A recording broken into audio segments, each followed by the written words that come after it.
से घिरा हुआ था।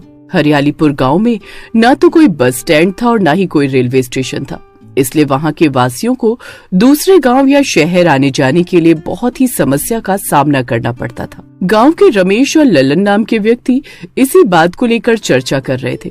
ललन रमेश से बोलता है, अरे रमेश भाई, हम दोनों 30 साल के हो गए हैं और आवारा सांड की तरह गांव में घूमते रहते हैं, मगर अभी तक हम दोनों का विवाह नहीं हुआ।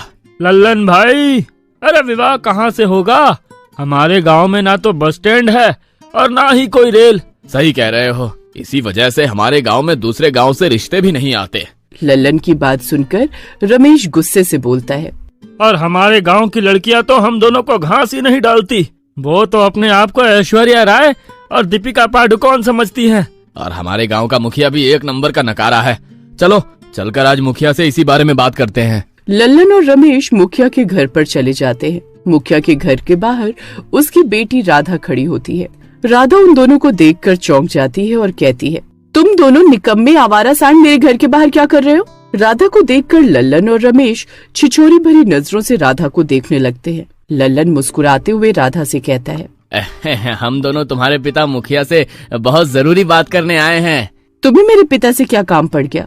दरअसल हम दोनों मुखिया जी से विवाह की बात करने आए हैं। ये सुनकर राधा बुरी तरह से क्रोधित हो जाती है। तभी राधा की माँ चंपा, जो कि उन दोनों की बातें घर के अंदर से सुन रही होती है, बाहर आ जाती है। तुम दोनों आवारा बैल, तुम्हारी हिम्मत कैसे हुई ये सोचने की कि मैं अपनी बिटिया का विवाह तुम दोनों में से किसी एक से करूंगी? मुखिया जी से मिलना है तो वो सुबह सुबह खेत में मिलते हैं। रमेश और लल्लन वहाँ से मुंह लटकाकर अपने अपने घर की ओर चल देते हैं। कुछ दूर जाकर रमेश लल्लन से बोलता है, खाया पिया कुछ नहीं और गिलास तोड़ा 8 आना, मुफ्त का थप्पड़ पड़ गया।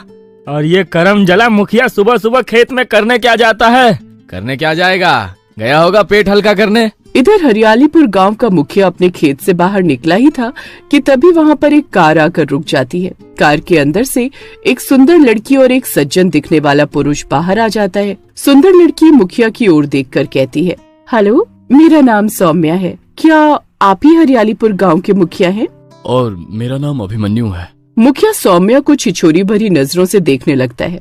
सौम्या मुखिया से गुस्से से कहती है, देखिए, आप गांव के मुखिया हैं और बूढ़े हो चुके हैं। आपको इस तरह से किसी सुंदर लड़की को छिछोरी भरी नजरों से नहीं देखना चाहिए। अरे नहीं, मैं तो बस ये देख रहा था कि शहर की लड़कियां अपने चेहरे में आखिर ऐसा क्या लगाती हैं कि वो गांव की लड़कियों से ज्यादा सुंदर दिखती हैं।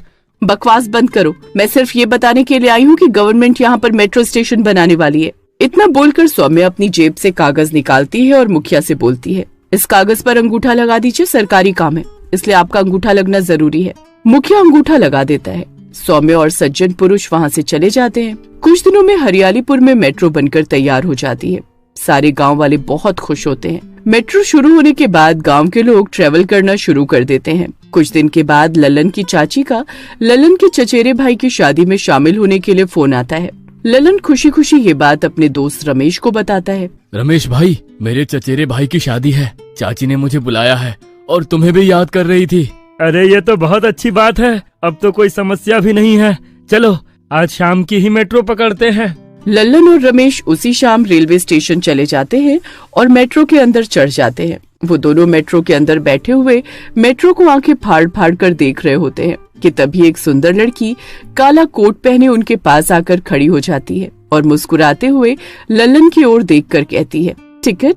लल्लन सुंदर लड़की को देखकर कहता है, अरे मुझे तो पता ही नहीं था कि मेट्रो स्टेशन पर टीटी लड़कियां होती है। लल्लन इतना कहता ही है कि तभी सुंदर लड़की चुड़ैल में बदल जाती है। चुड़ैल को देखकर लल्लन और रमेश की सिट्टी पिट्टी गुम हो जाती है।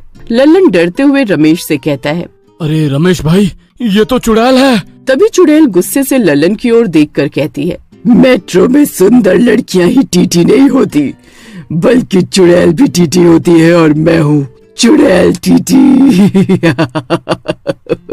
इतना बोलकर चुड़ैल लल्लन को पकड़कर उसे मार देती है। रमेश डरते हुए चुड़ैल से बोलता है, अरे मुझे जाने दो चुड़ैल जी, अरे मैंने आपका क्या बिगाड़ा है?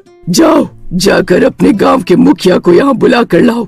रमेश तुरंत वहाँ से बाहर निकल जाता है और दौड़ता हुआ अपने गांव पहुँच जाता है और चीखने लगता है, अरे गाँव वालों, अरे बाहर निकलो।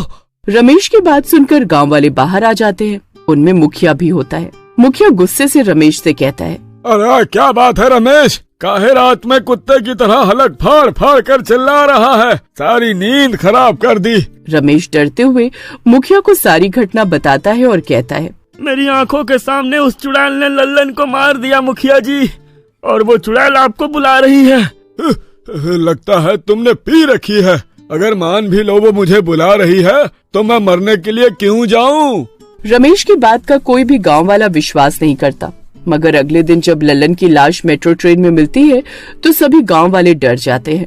उस दिन के बाद हरियालीपुर गांव का कोई भी इंसान मेट्रो ट्रेन में चढ़ता तो चुड़ैल टीटी बन उसके पास पहुंच जाती और उसे मार देती है, और जिसे नहीं मारती उससे यही कहती कि मुखिया को बुला कर लेकर आओ। कुछ ही दिनों में मेट्रो स्टेशन पर सन्नाटा छा जाता है और लोग डर की वजह से मेट्रो में यात्रा करना बंद कर देते हैं। कुछ दिनों बाद हरियालीपुर गांव में अभिमन्यु नाम का एक व्यक्ति जो सौम्या के साथ मुखिया से मिलने आया था, एक साधु को लेकर आता है और सारे गांव वालों को एकत्रित करके कहता है, मेट्रो बंद होने से सरकार को बहुत नुकसान हो रहा है। मुझे पता चला कि मेट्रो ट्रेन के अंदर एक चुड़ैल का वास हो गया है, इसलिए मैं एक साधु को यहाँ पर बुला कर लाया हूँ। तभी वहाँ पर रमेश आ जाता है और अभिमन्यु से कहता है, और वो चुड़ैल जिसे छोड़ देती है उससे यही कहती है कि मुखिया को बुला कर लेकर आओ। ये सुनकर साधु चौंक जाता है और मुखिया की ओर देखकर बोलता है, चलो मुखिया मेरे साथ, मैं भी देखता हूँ कि वो चुड़ैल तुम्हें क्यों बुला रही है। अरे नहीं नहीं, अब मैं नहीं जाने वाला। चिंता मत कर मुखिया, मेरे होते हुए वो चुड़ैल तेरा बाल भी बांका नहीं कर सकती।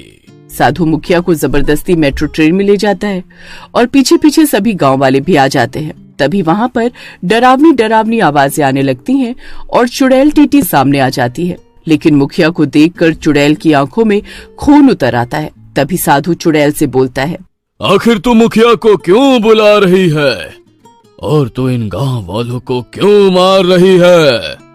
मेरा नाम सौम्या है, मैं ट्रेन के अंदर बैठी हुई थी। अचानक ये छिछोरा मुखिया ट्रेन के अंदर घुस आया और मेरे साथ छेड़खानी करने लगा। मैं बचने के लिए भागी मगर मेरा पैर फिसल गया और मैं मर गई। मुखिया ने मेरी लाश झाड़ियों में फेंक दी और मैं चुड़ैल बन गई। चुड़ैल बनने के बाद मैं टीटी बनकर लोगों को मारने लगी क्योंकि मेरा मकसद मुखिया को मारना था। ये सुनकर साधु गुस्से से कहता है, अपना बदला पूरा कर ले चुड़ैल। चुड़ैल मुखिया को तुरंत पकड़कर मार देती है। अभिमन्यु रोते हुए चुड़ैल से कहता है, मैं तो यही समझ रहा था कि तुम शहर वापस चली गई हो, अब तुम इन गांव वालों को छोड़ दो। ठीक है, झाड़ियों में मेरी लाश पड़ी हुई है, मेरी लाश का अंतिम संस्कार कर दो, मुझे मुक्ति मिल जाएगी। साधु गांव वालों के साथ मिलकर झाड़ियों में पड़ी हुई सौम्या की लाश का अंतिम संस्कार कर देता है और चुड़ैल को मुक्ति